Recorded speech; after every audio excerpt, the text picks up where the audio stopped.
who's coming. I want to thank you, Councilwoman Beck. You know, look, what I said on the way out, the thing that bothers me the most when veterans aren't looked out for because of what we owe them is every single solitary veteran deserves to be treated with dignity. You shouldn't have to ask for a damn thing. It shouldn't be, can you help me? It's, I've got a problem, and we should say, how can we help? And so I thank you for your service. I thank you for all of you who are here for your service. And I hope, that hearing you will inspire more veterans to do exactly what you're doing. Sign up. Sign up for the benefits and support you have earned. What I found with my son, what I found with my friends, I found with the generation of Vietnam, there's this notion that you shouldn't ask for anything. You're military. You don't ask for anything. You just serve. You should be asking. You should be letting us know. You should let us know what is bothering you, what is the problem, because we owe it to you. It's great to be here in Fort Worth at the Resource Connection, and I'm able to spend time with Mayor Parker earlier very briefly. I want to thank her for the passport in town, and I also want to thank Judge Whitley and all the city and council members, city council and county council members as well. I want to thank you.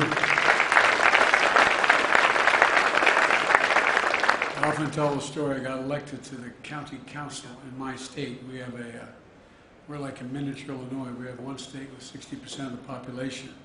So a councilman has a district 7 times as big as a House member and 3 times as big as a state senator. And I did not want to run, but I ran just to show the flag, and unfortunately I won. And they reapportioned me. It was in 1970. I got reapportioned from a 4-year term to a 2-year term because the opposition party saw more in me than I saw in me. And I was forced to know what we say in public life, up or out. And I ended up running for the Senate before I was old enough to be sworn in. Didn't expect to win that either. And here I am. You're stuck with me. But the reason I ran for the United States Senate was too hard being a county councilman. You'd knock on the door and say, my name's Joe Biden, Democratic candidate for the county council. And they look at you like, and you know what they're thinking. Well, you know part of what they were thinking. What's the county council do? Well, you affect people's lives as much as anybody else, and people go, county council. Anyway, but I just think that, Jake, you're a fighter pilot. You get this stuff. I mean, you know what I mean? You can smile, Jake. It's okay. It's okay. Jake's a Republican, but I like the hell out of him. He's got, no, I'm serious. This guy's the real deal. The 3 congressmen you have here, 2 of them look like they really could and did play ball, and the other one looks like he could bomb you. And it's a tough group, but a good group. Look, I want to thank you and your staffs for welcoming us to town. It's a one-stop shop connection for people in this county to the services and benefits they need, and that's important. And I'm here today to talk about the critical community it serves, our veterans, their families, caregivers, and survivors.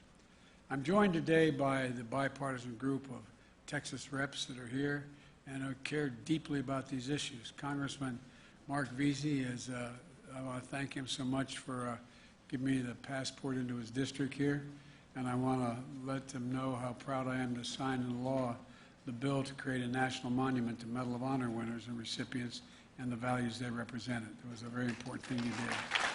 And Congressman Colin Oliver, I want to thank you for your work in the Veterans Affairs Committee and the House of Representatives, particularly your leadership dealing with veterans' mental health issues. And Congressman Jake Ellzey, a member of the House Veterans Committee, a veteran himself, served 20 years in the United States Navy, multiple combat tours as well. Congressman, thank you all for being here and for allowing me to be with you and continuing to serve our country. You know, I've often said, and I mean it sincerely from the bottom of my heart, veterans are the backbone, the spine, the sinew of who we are in this country. 1% of you these days, 1% of you serves all the rest of us. And the 99% who aren't with you deserve to treat you with the dignity and respect and service that you deserve. You're the best of us, and we owe you.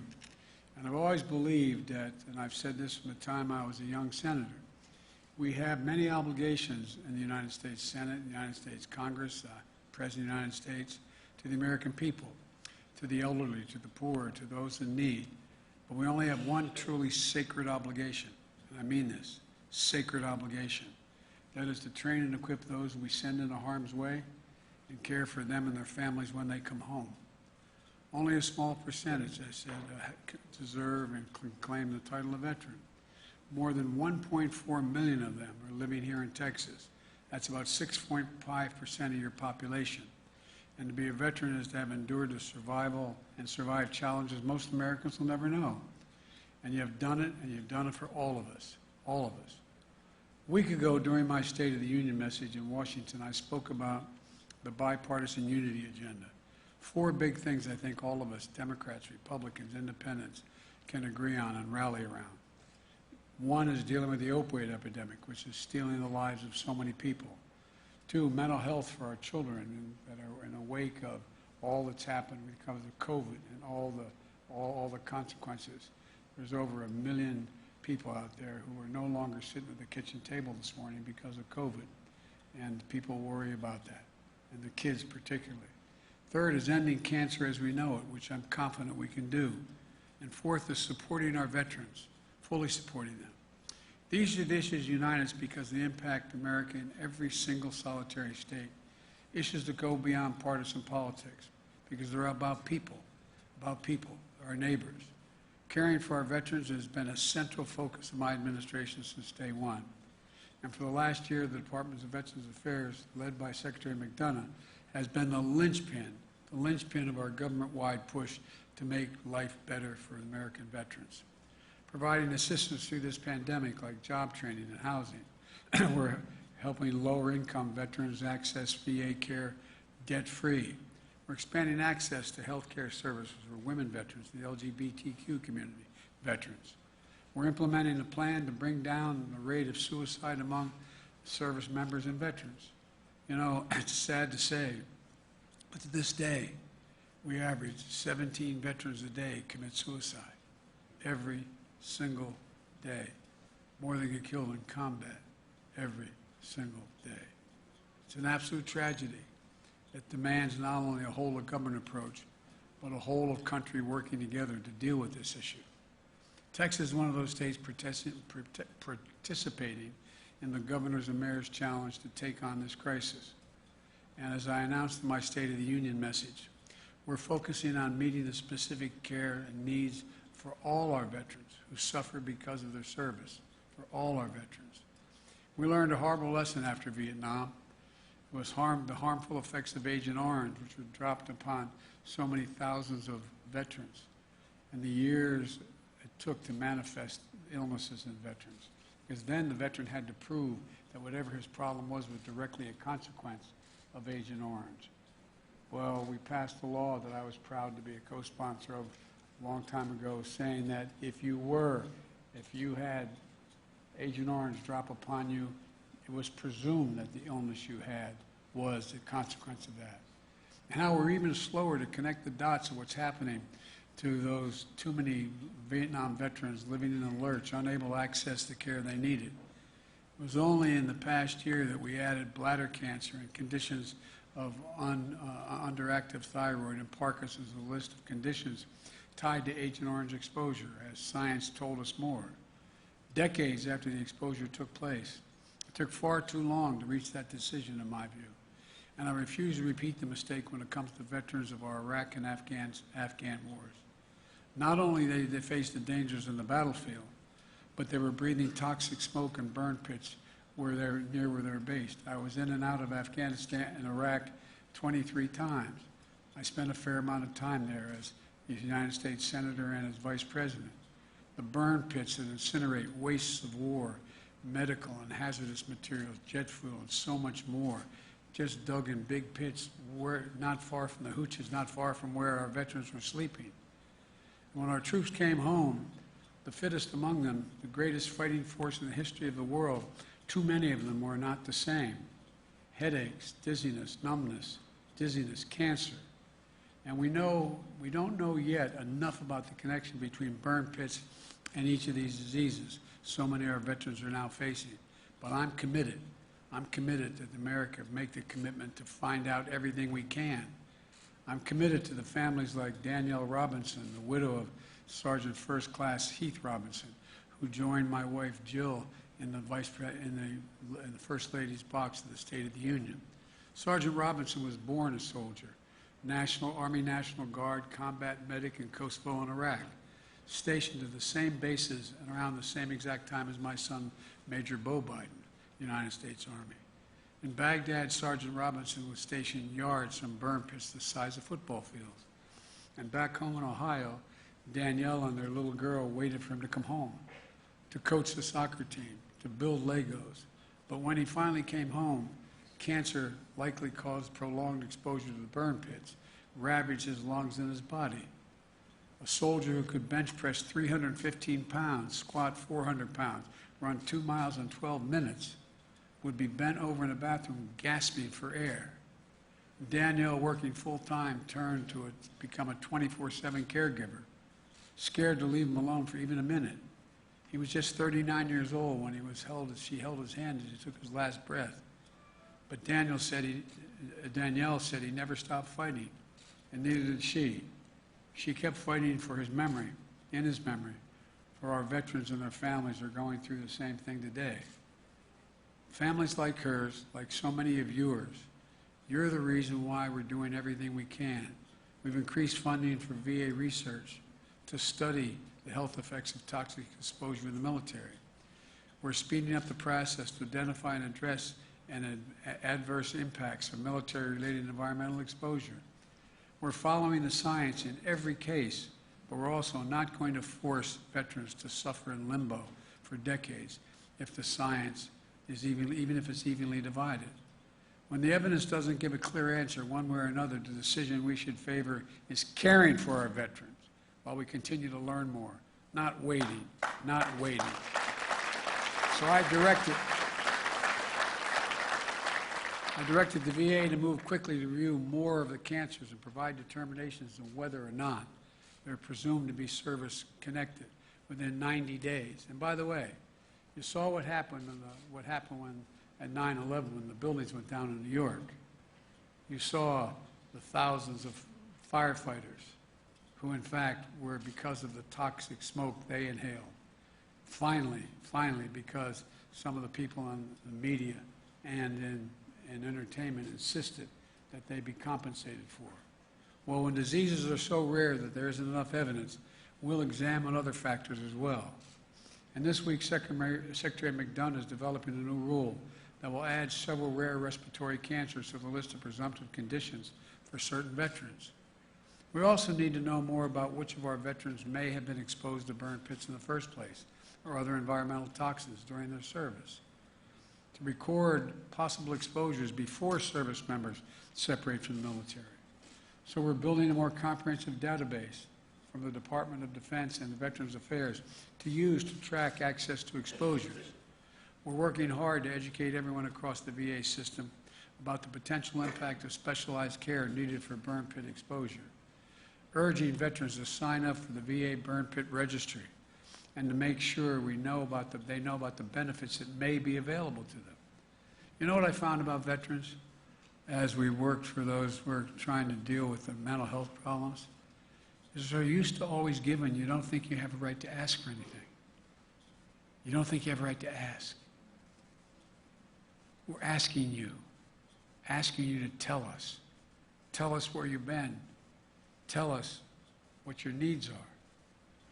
Nothing to be ashamed of, it's to be proud of. We owe you. Improving training for VA providers to make sure they're equipped to diagnose and treat exposures to related conditions. And this year, launching a new network of specialized care providers and call centers to help connect veterans with questions about exposure to care that's consistent, comprehensive, and high quality. Folks, these are the kinds of steps that can make a difference. in getting the proper care for more patients and providing support for veterans, especially those facing cancer diagnosis. And every one of you know, the earlier cancer is diagnosed, the greater the prospect of dealing with it, the greater the prospect of curing it. It reinforces the new goal of my cancer moonshot, to cut cancer deaths, the death rate by 50% over the next 25 years at a minimum, to create more supportive experience for all the patients and families. Secretary McDonough is part of my newly formed Cancer Cabinet. The Department of Veterans Affairs is an essential part of our whole of government initiative, because we're going to invest billions of dollars solving this problem to turn cancers from death sentence into treatable diseases. These are all the things my administration is moving on. We're not waiting. We're not waiting. But some of the most important next steps need congressional action.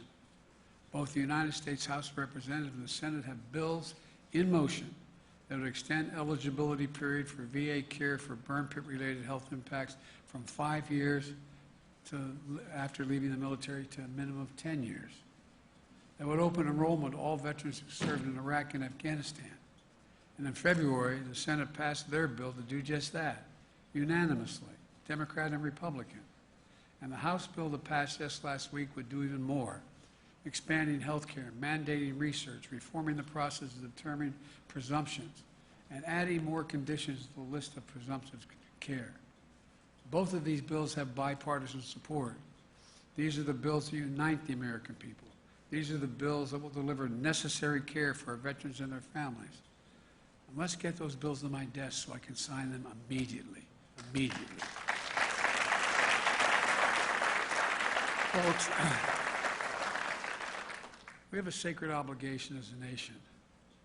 I promise Danielle Robinson, and I promise all of you here today, that we'll do better. We must. We owe you. We owe you. I can't say enough about the veterans community. And there's a famous expression by a famous English poet who said, "They also serve who only stand and wait." To every husband and wife with the deployed husband or wife. To every child with a mom or dad deployed, we owe you. We owe you. Because they also serve who only stand and wait. I remember the head of the National Guard in the state of Delaware, wife, used to say a prayer. My son got deployed. My wife is a school teacher who got up earlier than I did to get to school. I'd get to the train at 7:30 train. And I walked downstairs. I'd just had shades and have my trousers on to get a cup of coffee. She'd be standing over the sink like many of you have done, looking out the window, mouthing a prayer that she was given by the commander's wife. A prayer for her son who was in harm's way. All of you did that. All of you do that. All of you worry about that call. So thank you. Thank you as well. Concluding point I'll make, and we talked about it, the Congressman and I on the way down. You know, this is an incredible generation, the 9/11 generation that fought. They served in a way I think they're right up there with the greatest generation, because they not only got deployed once, but sometimes twice, 3, 4 times into harm's way. They come home and go back. And after knowing that they cleaned off the blood of the seat of that up-armored Humvee that they were in where they lost somebody. And they'd have to saddle up and go back out again. An enormous generation, an incredible generation. I was telling the guys on the way down, I remember flying into Iraq one of those times. And I went in the cockpit. And there were, I believe, 6 members, 5 men and 1 woman. And I asked the question of all of them. I said, how many is this your first tour of duty? Nobody raised their hand. Second tour of duty, nobody. Third tour, 2 of them. Fourth tour, 2 of them. Fifth tour, 1. No other generation has been deployed, redeployed, and redeployed, and redeployed. That takes nothing away from the World War I and World War II and Vietnam generations. But it's one thing to serve and come home and then go back and go back and go back. So we owe you. We owe you all, every veteran in here and every family member of veteran. May God bless you all, and may God protect our troops. Thank you for all you do.